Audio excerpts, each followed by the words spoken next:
And I want to share with you what I believe is the number one thing that's going to determine how successful we are at any business or in any area of our life, right? The primary leverage point that we have, our true competitive advantage today, isn't the external resources that we have. It doesn't matter how much money we have, the relationships we have or we don't have. The primary point of leverage, the key to having a strategic advantage is your mindset, right? It's your mindset. And what I want to do is I don't want to just kind of like talk about it. I want to kind of break down a framework to help you to understand why it is people perform the way it is they perform and how to get better performance out of yourself. I could talk about this for hours. Hey, I could talk about a lot of stuff for hours. I'm a speaker, but I'm going to condense this down into however many minutes it comes down to. I'm not even going to put a minute on it, all right? I'm not even going to put a time on it, but I want to just jump into it. Let me ask you a question. Have you ever heard of a thing called the iceberg theory of change? If not, let's jump into this real quick here, okay?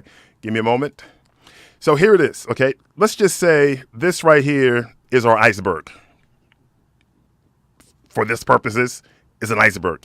Well, this is the water level. Statistically, it is said that only 7% of the iceberg is above the water level. So when you see an iceberg, you're only looking at about 7% of it. The other 93% is below the water level. Now, what I want you to do is I want you to put this diagram on a piece of paper, and then I want you to put these 5 letters in.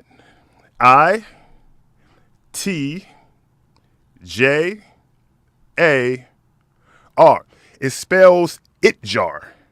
Now, why is this important? I want you to stick with me here because I developed this after I figured out how it is I could ultimately change my life. I'm not going to go into the depths of my backstory, but it's pretty deep and it's pretty dark and it was pretty bad. But let me share with you how in this business and in any area of your life, if you really want to rocket yourself to that next level, whatever that next level is for you and your team, whether it's your body, it's your finances, this right here is going to be the key to enlightenment.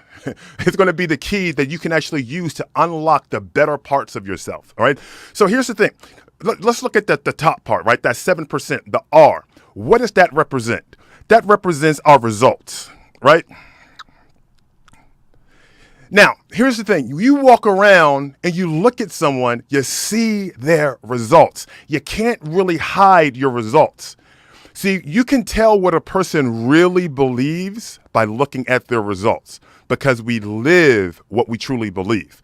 Now, here's the thing. Let's just say in your life, and this goes for all of us, let's just say you're producing results that you don't like. They can be financial results. They can be physical results, relationship results, whatever. What are we normally told to do if we want to get different results?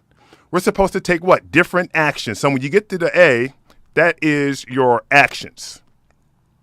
Take different actions to get different results. And that makes sense. And that is actually a part of the equation. But let me ask you this.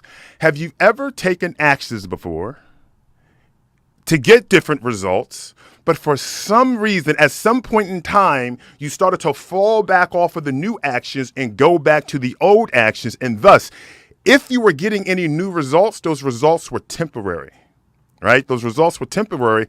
And then for some reason, you went back to the old actions, right? It's like, hey, listen, you really want those results, those new results, those different results, those better results.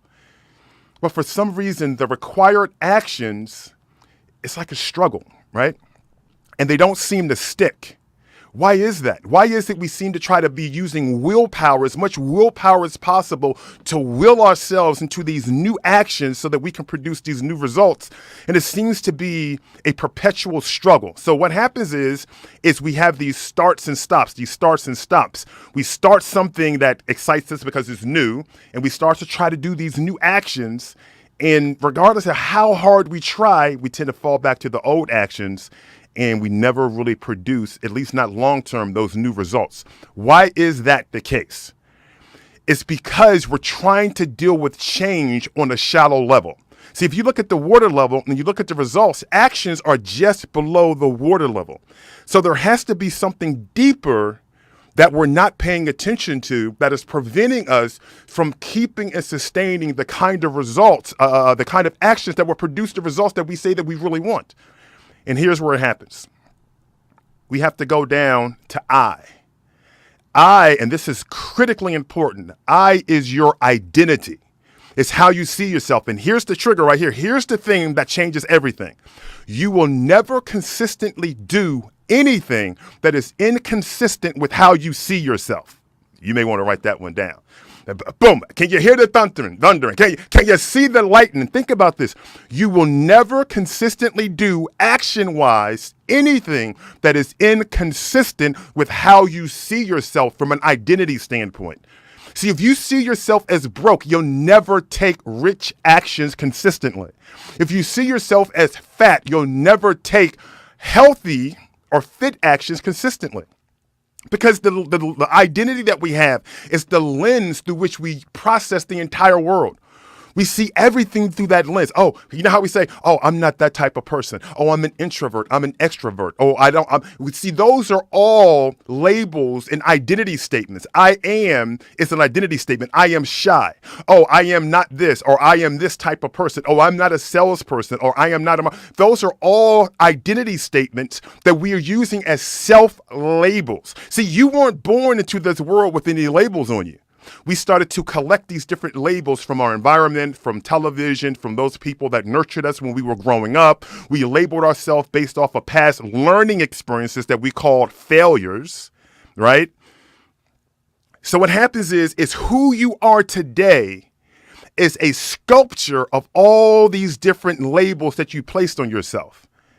The trick is, how do you peel back all those false labels to reveal the true you, that true person that you really are, so you can be free to be, do, have, and create, and give, and contribute on the levels that you want?